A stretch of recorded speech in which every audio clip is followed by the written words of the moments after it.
The biggest mistake people do when they do goal setting is they start the goal setting with the process of looking past, and that stops them to grow to their full potential. Recently, we had a discussion in our board of directors meeting with our coaches, and one of our coaches set a goal, and he set a goal of 20%.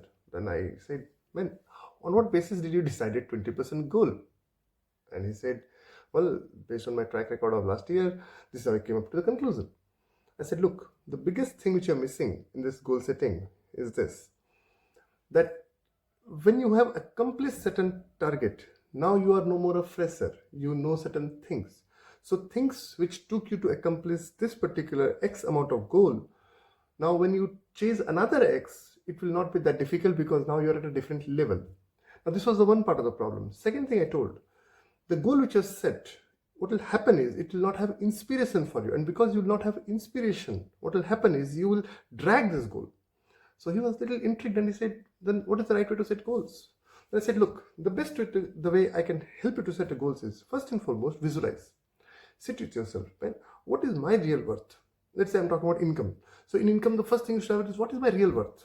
Let's say you might be making X amount of income today. And if you believe my real worth is 2X, if that is you believe strongly, okay, it's 2X and you believe it, then what you should do? Now, keeping this in mind, you start thinking, man, which problem can I solve? So if you're the company owner, you have to create a product which is solving a problem. Or if you're working in a company, which problem can I solve for the company so that the company is willing to pay me more? So once you start believing, that belief has to come from within, strong belief. It should not happen that I am saying you so you're believing. No, that's not the case. Because otherwise what will happen, it is a daydreaming. If you set a goal which you personally do not believe, then that is not a goal anymore. It is just a daydreaming. But if you strongly believe, man, this is what is my net worth. Now start seeing, okay, this is what I want. This is where I stand. What all hurdles can I cross and what value can I add automatically reach? Now this is, I'm talking from income point of view. What if you have some health goal? Same thing. First, you visualize strongly what sort of health you deserve, which you believe this is what I want, no matter what happens. If that's what you believe, now see where you stand and see how can you shorten this path. That is the best way to set goals. So never do this mistake of setting the goals, keeping your past record in mind. You know why?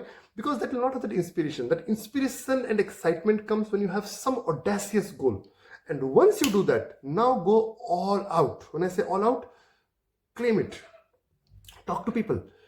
Go public. Do not get embarrassed that what if I do not fulfill my goal? Doesn't matter, man. Who cares about it? It is you. It is your goal. How does it matter? Just you go and do something around it. Let people laugh. Let naysayers say no to you. But listen one thing carefully. It will not matter what other people believe about you. In fact, there's one line by Les Brown which I love the most. Other people's opinion about you need not become your reality. Now, if you believe in that, then only you can do. I am sure you like this concept. And if you have similar experience with goal setting, why don't you share your experience? Right now, how do you set your goal? Is it helping you? Are you inspired by your goal? If yes, why don't you share your experience? If it is not helping you, apply this and let me know with this what sort of differences you're finding in your life. And never forget to pass it on to 5 people because we can help more people. Why not? So I'm sure it helped you out. Pass it on to 5 people and I'll meet you tomorrow with another good lesson. Until then, bye-bye.